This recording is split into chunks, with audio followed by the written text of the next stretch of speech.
Matatag, Week 6, Day 1. GMIC. Natutukoy ang mga paraan ng kalinisan sa tahanan.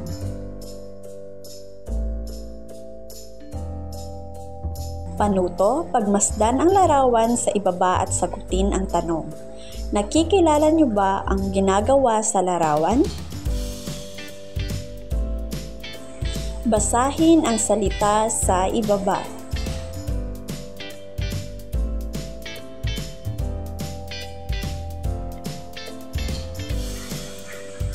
Sa araw na ito, inaasahang matutukoy ang mga paraan ng kalinisan sa tahanan. Itaas ang mga kamay kung ang pamilya mo ay naglilinis ng tahanan. Inaasahang din na may pahayag na ang kalinisan sa tahanan ay pagpapakita ng pangangalaga sa kapaligiran. Handa na ba kayo? Makinig ng mabuti sa ating gagawin. Una, pagmasdan muli ang larawan sa ibaba.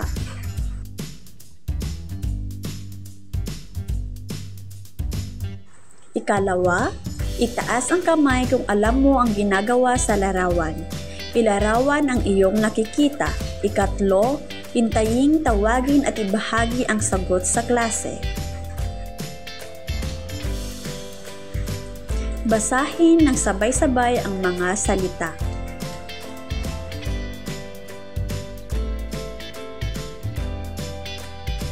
Isagawa, makinig ng mabuti sa ating gagawin. Una, magpakita ako ng mga larawan sa inyong lahat. Ikalawa, tukuyin ang paraan ng kalinisan na nakikita sa larawan. Ikatlo, intaying tawagin at ibahagi ang sagot sa klase. Pagpapakain ng alagang hayop. Paghugas ng pinagkainan. Pagpunas ng gamit. Pagtapon ng basura. Pagsampay ng nilabhan. Pagwawalis ng sahig. Pagdilig ng halaman. Pagligpit ng higaan. Mga bata, bakit natin nililinisan ang ating tahanan?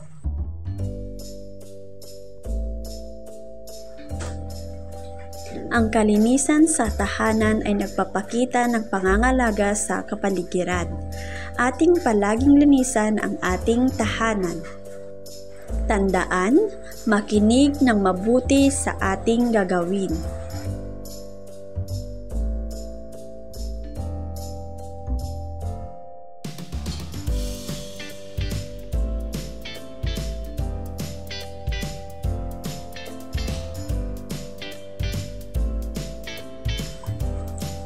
Ano-ano ang natutunan mo sa ating gawain?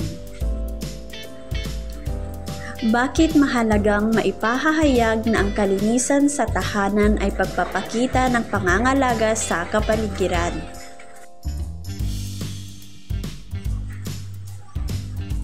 Ang kalinisan ay tumutukoy sa lahat ng mga kinakailangang hakbang upang matiyak na walang dumi at maayos ang isang bagay o kapaligiran.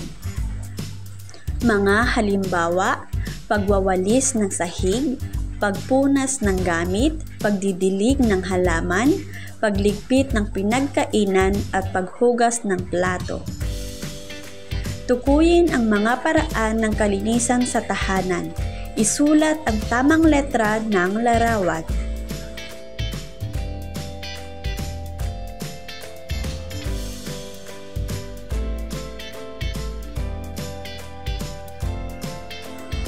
Week 6, Day 2.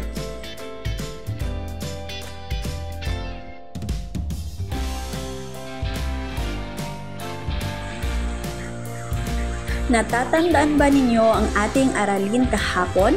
Ano ang natutuhan ninyo sa ating aralin kahapon? Pagpapakain ng alagang hayop. Paghugas ng pinagkainan. Pagpunas ng gamit.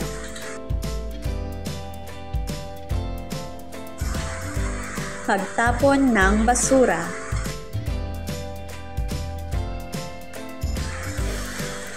Pagsampay ng nilabhan. Pagwalis ng sahig.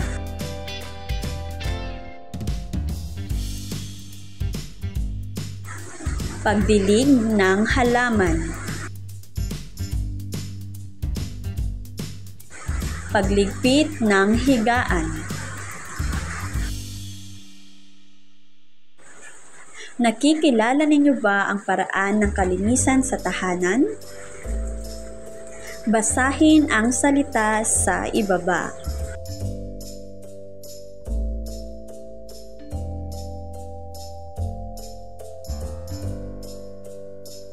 Sa araw na ito, inaasahang makakikilala ang mga paraan ng kalinisan sa tahanan.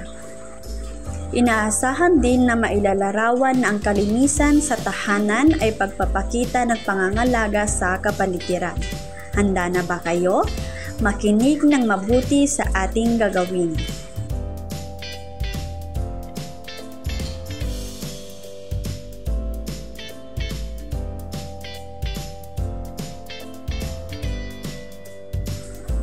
Pagpapakain ng alagang hayop. Paghugas ng pinagkainan. Pagpunas ng gamit. Pagtapon ng basura. Pagsampay ng nilabhan. Pagwalis ng sahig. Pagdilig ng halaman. Pagligpit ng higaan.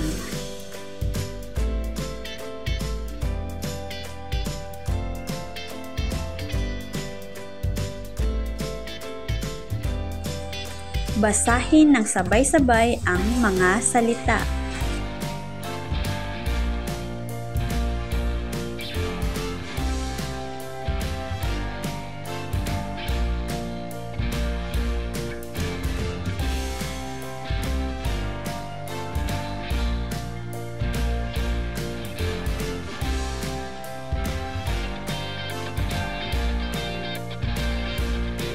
Mahalaga na mailalarawan natin na ang kalinisan sa tahanan ay pagpapakita ng pangangalaga sa kapaligiran. Bakit natin nililinisan ang ating tahanan? Makinig ng mabuti sa ating gagawin.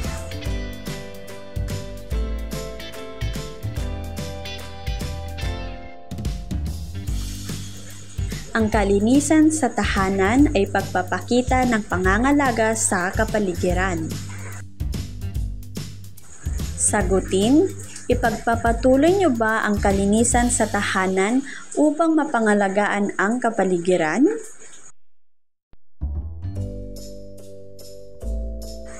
Panuto, punan ng letra ang patlang.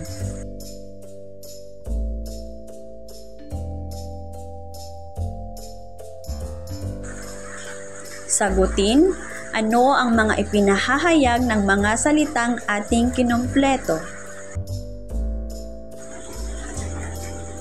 Ano ang damdamin o nararamdaman mo habang ginagawa ang ating gawain?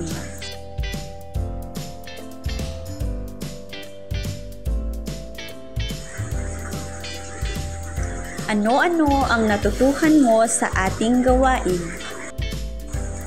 Bakit mahalagang nakakakilala tayo ng mga paraan ng kalinisan sa tahanan? Ang kalinisan ay tumutukoy sa lahat ng mga kinakailangang hakbang upang matiyak na walang dumi at maayos ang isang bagay o kapaligiran. Mga halimbawa, paglalampaso ng sahig, pag-ayos ng mga higaan, paglinis ng banyo, pag-ayos ng mga damit sa kabinet at paglinis ng bintana, pagwawalis ng sahig, pagpupunas ng gamit, pagdidilig ng halaman, pagtapon ng basura at paghugas ng plato. Kilalanin ang mga paraan ng kalinisan sa tahanan. Isulat ang tamang letra ng larawan.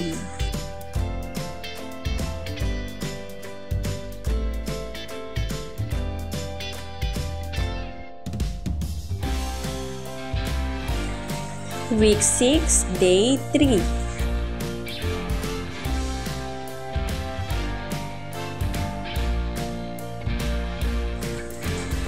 Natatandaan ba ninyo ang ating aralin kahapon?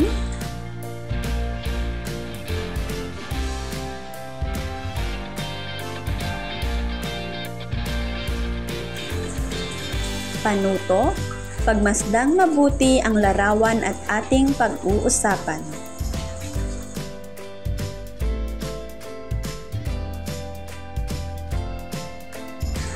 Basahin ang salita sa ibaba.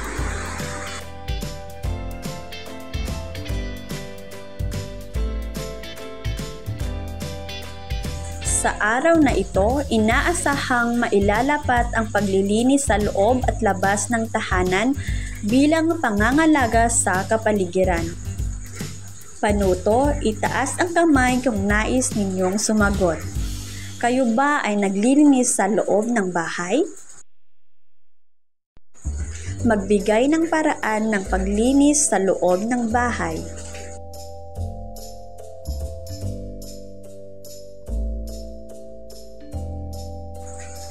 Kayo ba ay naglilinis sa labas ng bahay?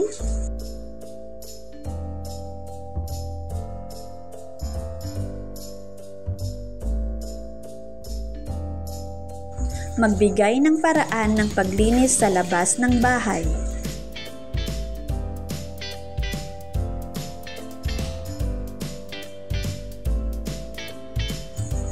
Ating pag-uusapan ang paglilinis sa loob at labas ng tahanan bilang pangangalaga sa kapaligiran. Makinig ng mabuti.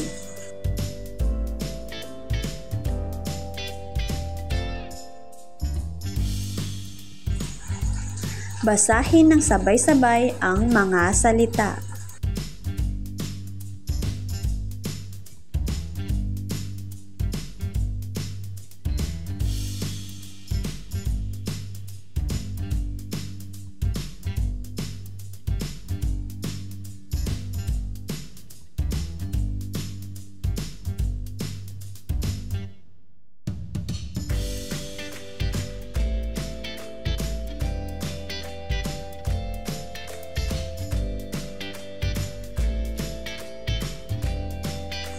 Isagawa, makinig ng mabuti sa ating gagawin.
Mga bata, ang mga pinili ninyong mga paraan ng paglilinis sa tahanan ay nagpapakita ng pangangalaga sa kapaligiran.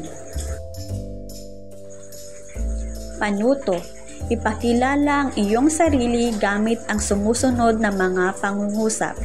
Ako ay si, inaalagaan ko ang aking kapaligiran sa pamamagitan ng.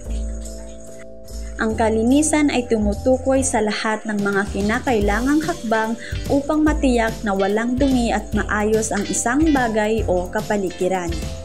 Mga halimbawa, pag-aalis ng patay na damo, pagdilig ng halaman, pagpupulot ng basura, pagpupulot ng mga nalaglag na dahon, pagbubungkal ng lupa, paglalampaso ng sahig, pag-ayos ng mga higaan, paglinis ng banyo, pag-ayos ng mga damit sa kabinet, at paglinis ng bintana, pagwawalis ng sahig, pagpupunas ng gamit, pagdidilig ng halaman, pagligpit ng pinagkainan at paghugas ng plato. Piliin ang wastong letra na nagsasaad ng pangangalaga sa kapaligiran.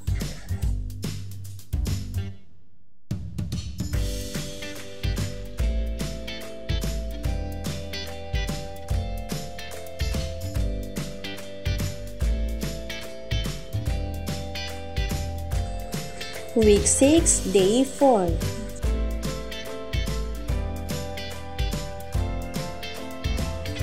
Panimulang gawain. Panuto, pagmasdan ang larawan sa ibaba at sagutin ang tanong. Nakikilala niyo ba ang ginagawa sa larawan? Basahin ang salita sa ibaba.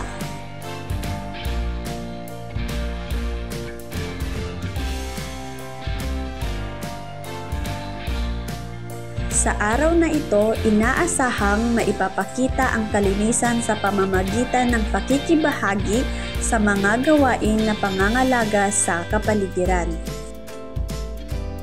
Inaasahang din maiuugnay na ang kalinisan sa tahanan ay pagpapakita ng pangangalaga sa kapaligiran.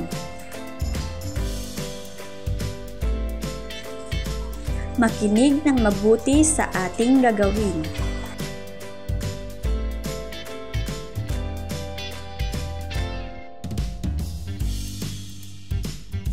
Sa pamamagitan ng pakikibahagi sa mga gawain ng kalinisan, ating napapangalagaan ang kapaligiran.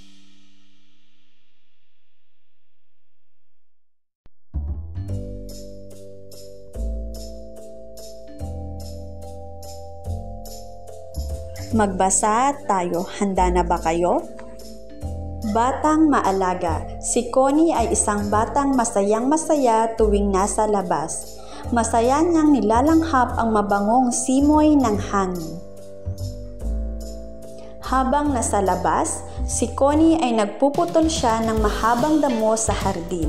Dinidiligan niya din ang damo at tinatanggalan ng patay na dahon ang mga bulaklak. Kapag tinitignan ni Connie ang hardin, siya ay napakasaya. Malinis at maganda ang simoy ng hangin.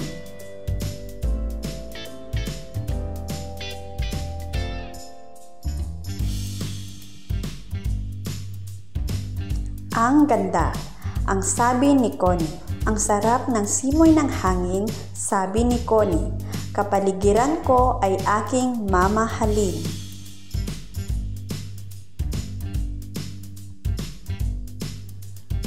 Sagutin ang mga tanong.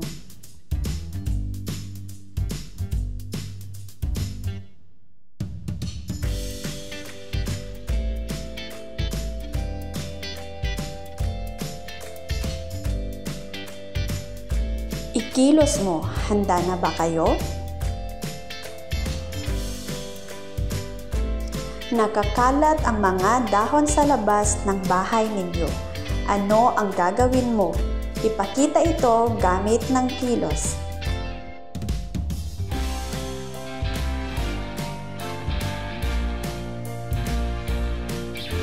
Nabuhos ang tubig sa sahig sa loob ng kusina. Ano ang gagawin mo? Ipakita ito gamit ng kilos.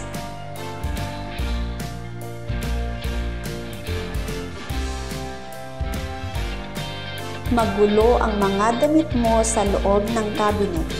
Ano ang gagawin mo? Ipakita ito gamit ng kilos.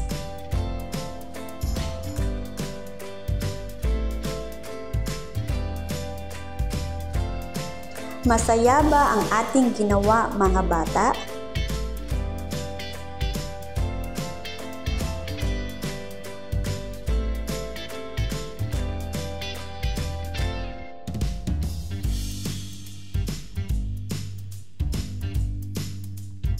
Mga bata, maipapakita natin ang kalinisan sa pamamagitan ng pakikibahagi sa mga gawain na pangangalaga sa kapaligiran.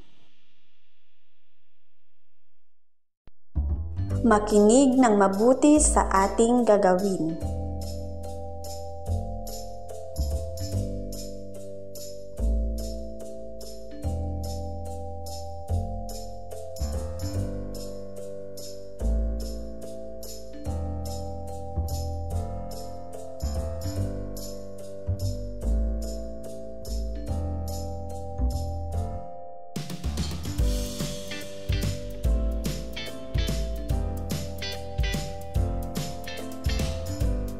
Nais niyo bang makibahagi sa mga gawain ng pangangalaga sa kapaligiran?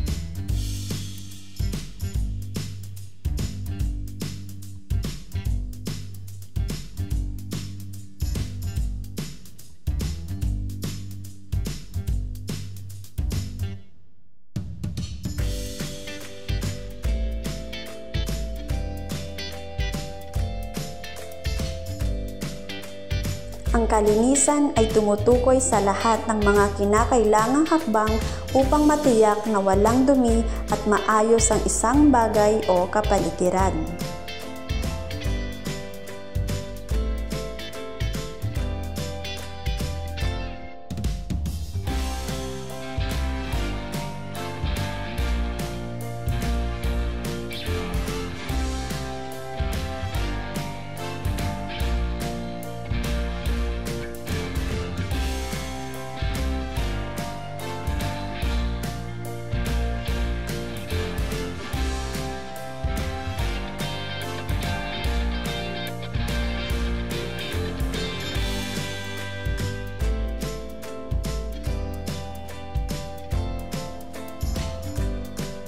Week 6, Day 5.